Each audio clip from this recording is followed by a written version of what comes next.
Bismillahirrahmanirrahim. Dear students, welcome to Shaji E Academy. This is your biology class and I am your biology lecturer.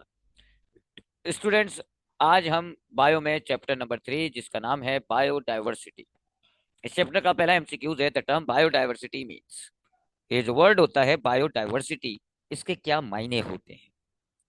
तो चार options आपके सामने मौजूद हैं बच्चों। ये जो बायोडाइवर्सिटी है इसमें एक वर्ड है बायो और दूसरा है डाइवर्सिटी। बायो का मतलब होता है लाइफ और डाइवर्सिटी का मतलब होता है वैरायटी। यानी बायोडाइवर्सिटी का मतलब बनता है वैरायटी ऑफ लाइफ। तो इसका मतलब है बायोडाइवर्सिटी टर्म का मायने option a variety of life forms होते हैं। बच्चों दूसरा है the degree of variation within और among the species exist on different region of the earth is called. Earth के मुख्तलिफ रीजन में आपको अलग अलग तरह की स्पीशीज पाई जाती हैं। स्पीशीज में बहुत फर्क होता है जी, अलग अलग स्पीशीज हैं इस दुनिया के अंदर ऑर्गेनिजम्स की। तो ये चीज क्या कहलाती है, वैरायटी, सिमिलैरिटीज, डिफरेंसेस या बायोडाइवर्सिटी। तो लिविंग ऑर्गेनिज्म की इस दुनिया में जो इतनी सारी वैरायटी पाई जाती है, इतने सारे किस्म के जो स्पीशीज आपके पास अर्थ के मुख्तलिफ रीजन्स में मौजूद हैं, इसे बायोडाइवर्सिटी कहा जाता है। It deals with the study of classification of living organisms. Biology की वो ब्रांच जिसमें हम लिविंग ऑर्गेनिजम्स की क्लासिफिकेशन करते हैं, उस ब्रांच को क्या कहा जाता है। तो बच्चों मॉर्फोलॉजी, बायोलॉजी में हम एक्सटर्नल स्ट्रक्चर्स को स्टडी करते हैं मॉर्फोलॉजी में। साइटोलॉजी में आप सेल्स को स्टडी करते हैं और हिस्टोलॉजी में आप टिश्यूज को स्टडी करते हैं। और जो ऑप्शन ए है टैक्सोनॉमी, इसमें हम लिविंग ऑर्गेनिजम्स की क्लासिफिकेशन करते हैं। तो इसका मतलब है option A taxonomy is the correct answer. All are involve in classification except. चार ऑप्शंस में से तीन जो है वो क्लासिफिकेशन में यूज होती हैं, एक क्लासिफिकेशन में यूज नहीं होती। आपको बतानी है कौन सी क्लासिफिकेशन में यूज नहीं होती। तो बच्चों होमोलोगस, साइटोलॉजी, जेनेटिक्स, ये तीनों क्लासिफिकेशन में यूज होती हैं। एनालोगस को क्लासिफिकेशन में इस्तेमाल नहीं किया जाता। Organs having different structure but similar functions are called.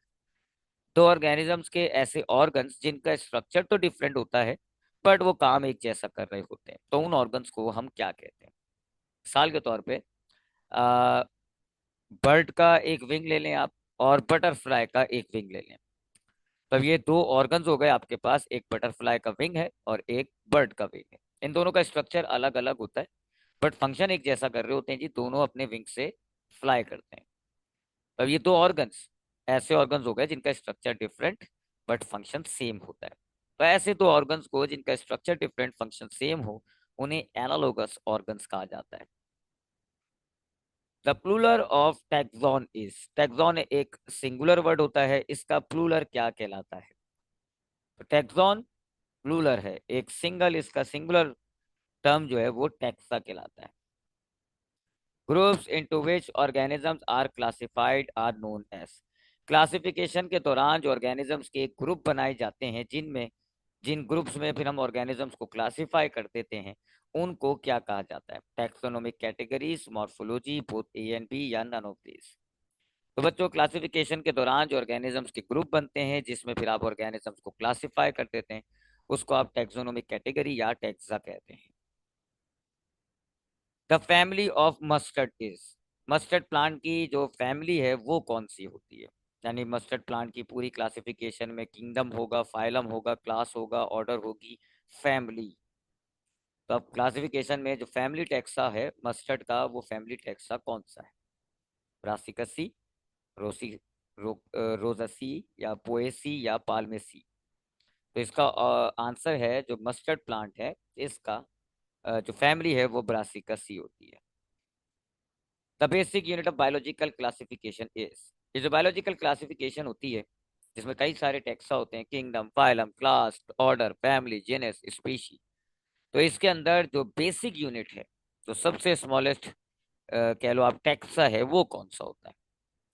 तो बायोलॉजिकल क्लासिफिकेशन का जो सबसे हाईएस्ट टेक्सा है वो किंगडम है, फिर उससे छोटा फाइलम होता है, उससे छोटा क्लास होती है, उससे छोटा ऑर्डर होता है, उससे छोटा फैमिली होती है, उससे छोटी स्पीशी होती है और जीनस होती है, और उससे छोटी स्पीशी होती है। यानी सबसे छोटी जो टैक्सा है बायोलॉजिकल क्लासिफिकेशन में वो स्पीशी होती है।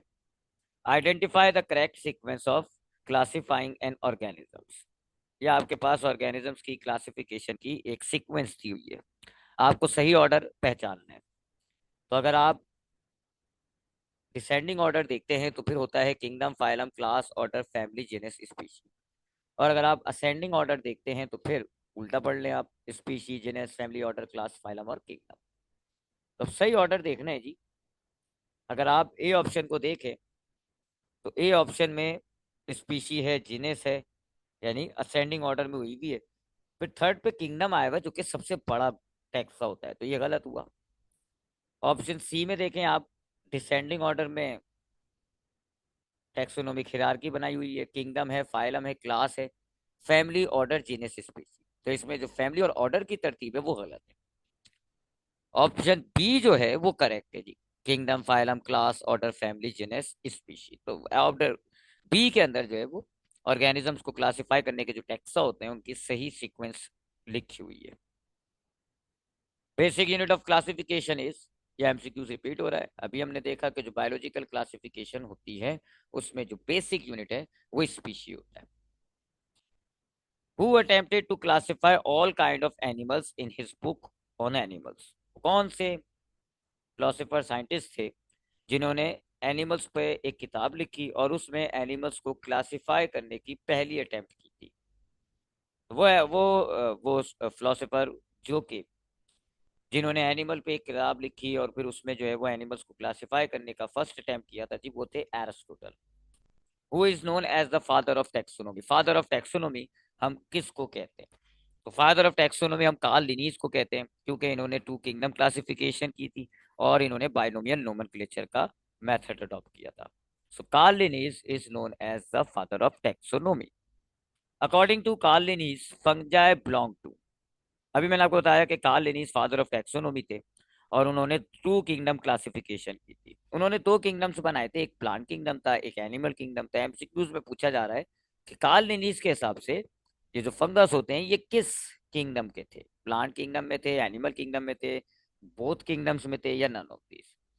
तो fungus, algae, bacteria, plant, Carl Linnaeus ने इन चारों को प्लांट किंगडम में क्लासिफाई किया था, जबकि जो एनिमल्स और एमीबा वगैरह होते हैं उनको उसने जो है वो एनिमल किंगडम में क्लासिफाई किया था।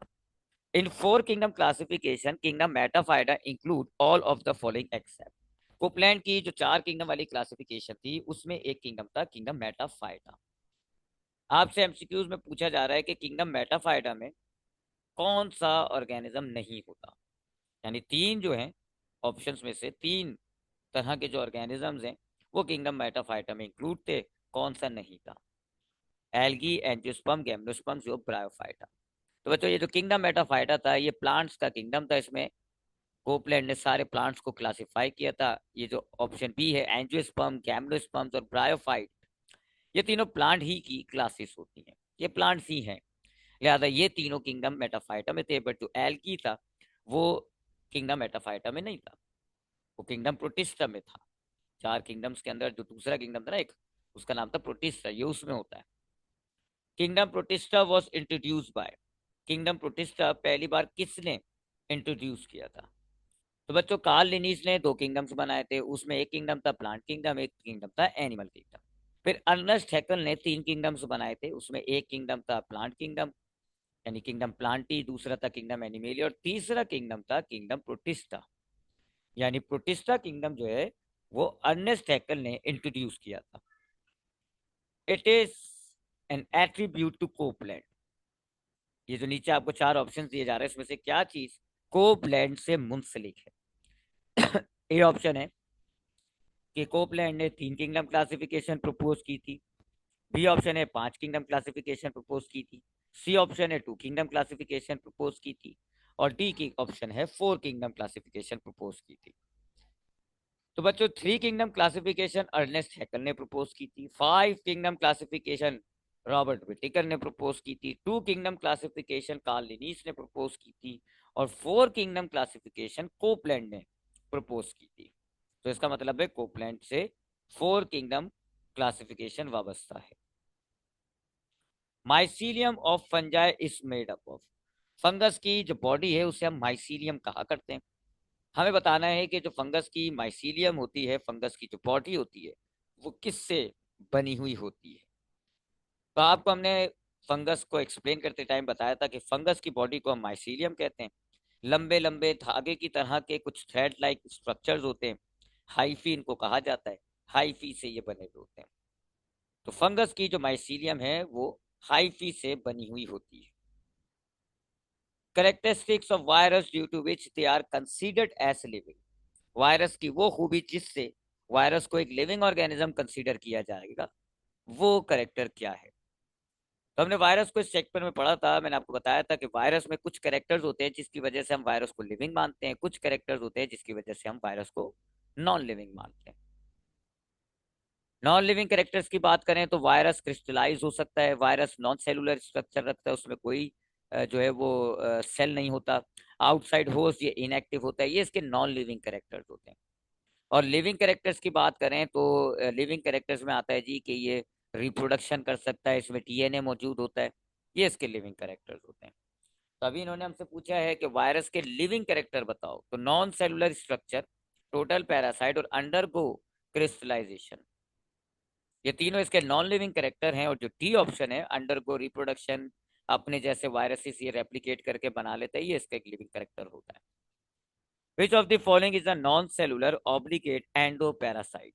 ये जो चार ऑप्शंस आपको दिए जा रहे हैं, वायरस, बैक्टीरिया, फंजाई और एल्गी, इनमें से आपको बताना है कौन सा नॉन सेलुलर ऑब्लिगेट एंडोपैरासाइट है।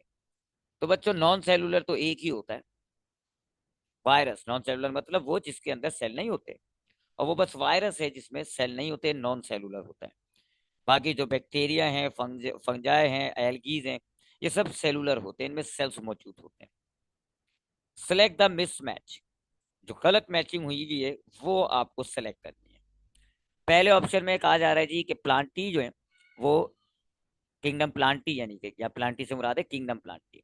किंगडम प्लांटी में टेरिडोफाइटा, तो ये बिल्कुल मैच सही हुआ है, क्योंकि किंगडम प्लांटी का एक ग्रुप होता है उसको कहते हैं टेरिडोफाइटा।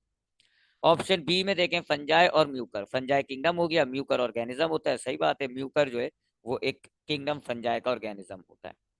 ऑप्शन सी को देखें प्रोटिस्टा पैरामीशियम, यानी किंगडम प्रोटिस्टा के अंदर पैरामीशियम है, जी हाँ एग्जैक्टली, पैरामीशियम किंगडम प्रोटिस्टा में ही इंक्लूड किया जाता है, क्लासिफाई किया जाता है।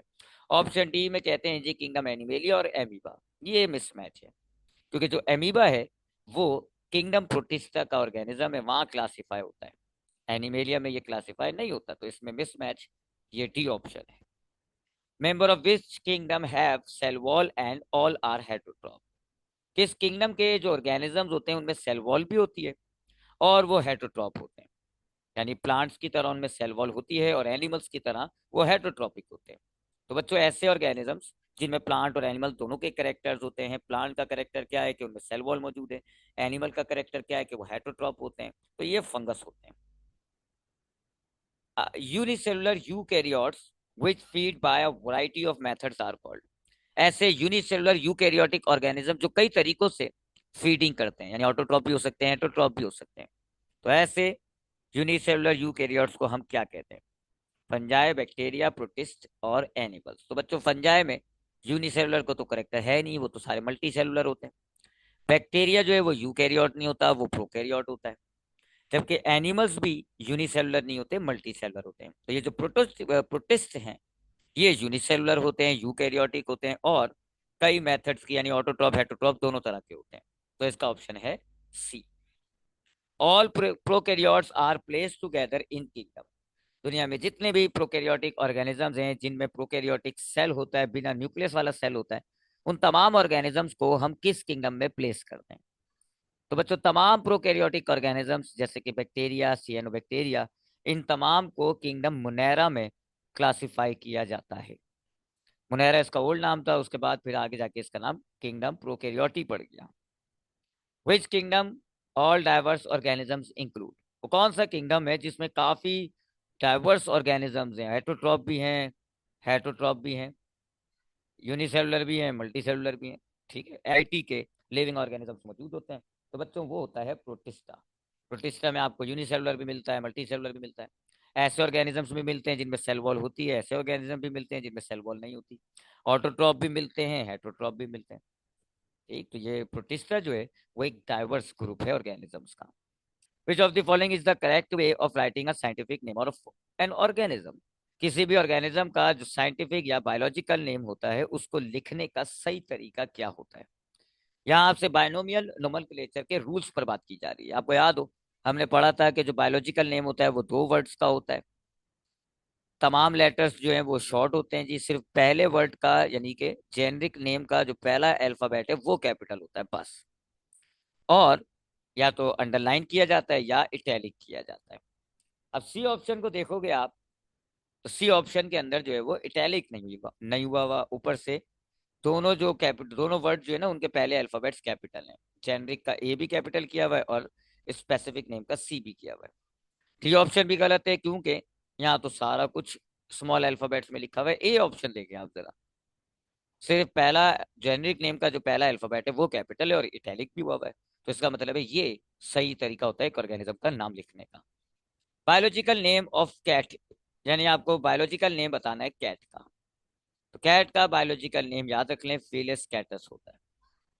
Biology binomial nomenclature was invented by, ये जो लिविंग ऑर्गेनिजम्स के बायोलॉजिकल नेम होते हैं जैसे कि अभी आपने देखा कैट का होता है फीलस कैटस, इनको मैथ इन नाम रखने के कुछ रूल्स होते हैं जिनको हम कहते हैं बाइनोमियल नोमेनक्लेचर। वो रूल्स किसने इन्वेंट किए थे? ये इस एमसीक्यूज में पूछा जा रहा है। तो कार्ल लिनीज थे जिन्होंने बाइनोमियल नोमेनक्लेचर के रूल्स को इन्वेंट किया था। ये फिर से वही एक रिपीट हो रहा है, बाइनोमियल नोमेनक्लेचर के जो रूल्स है वो किसने इन्वेंट किए थे? इसका जवाब है Carl Linnaeus. Biodiversity is affected with pollution, deforestation, over hunting. और ये 4 ऑप्शन है आपके पास। कह रहे हैं जी कि ये जो बायोडाइवर्सिटी है दुनिया में इतने सारे किस्म के जो लिविंग ऑर्गेनिज्म है किस चीज से इफेक्ट करती है? 3 आपको पूछा जा रहा है, पोल्यूशन, डिफॉरेस्टेशन, ओवर हंटिंग। ठीक, अब ए ऑप्शन का मतलब है वन ओनली, यानी कि बायोडाइवर्सिटी सिर्फ पोल्यूशन से इफेक्ट होती है। बी ऑप्शन में लिखा हुआ है टू ओनली, यानी बायोडाइवर्सिटी सिर्फ डिफॉरेस्टेशन से इफेक्ट होती है। सी ऑप्शन में कह रहे हैं 1 और 2, यानी कि बायोडाइवर्सिटी पोल्यूशन और डिफॉरेस्टेशन दोनों से इफेक्ट होती है। और डी ऑप्शन में कह रहे हैं जी 1, 2 और 3, यानी बायोडाइवर्सिटी, पोल्यूशन, डिफॉरेस्टेशन और ओवर हंटिंग इन तीनों चीजों से इफेक्ट करती है। तो जी तीनों ही चीजों से इफेक्ट कर जाती है। पोल्यूशन की वजह से भी बायोडाइवर्सिटी का लॉस होता है, डिफॉरेस्टेशन से बायोडाइवर्सिटी का लॉस होता है, ओवर हंटिंग से बायोडाइवर्सिटी का लॉस होता है। तो इसका करेक्ट आंसर है D. Way of caring saving the species inhabit on earth from dangers in called. Earth में मौजूद मुख्तलिफ जो स्पीशीज होती हैं उन्हें बचाना, उनकी देखभाल करना, खतरों से उनको महफूज रखना, ये चीज, ये टर्म क्या कहलाती है? तो ये जो हमारे पास अर्थ में मुख्तलिफ लिविंग ऑर्गेनिजम्स आबाद हैं, इनकी हिफाजत करना, इनको सेव करना, इनकी देखभाल करना, इनको बचाना, इनको एक्सटिंक्ट होने से बचाना, ये सब कहलाता है conservation of biodiversity. This is conservation of biodiversity. ये था बच्चों आपके पास चैप्टर नंबर 3 के एमसीक्यूज। अब इंशाल्लाह नेक्स्ट लेक्चर में मुलाकात होगी। अपना ख्याल रखिएगा। अस्सलाम वालेकुम।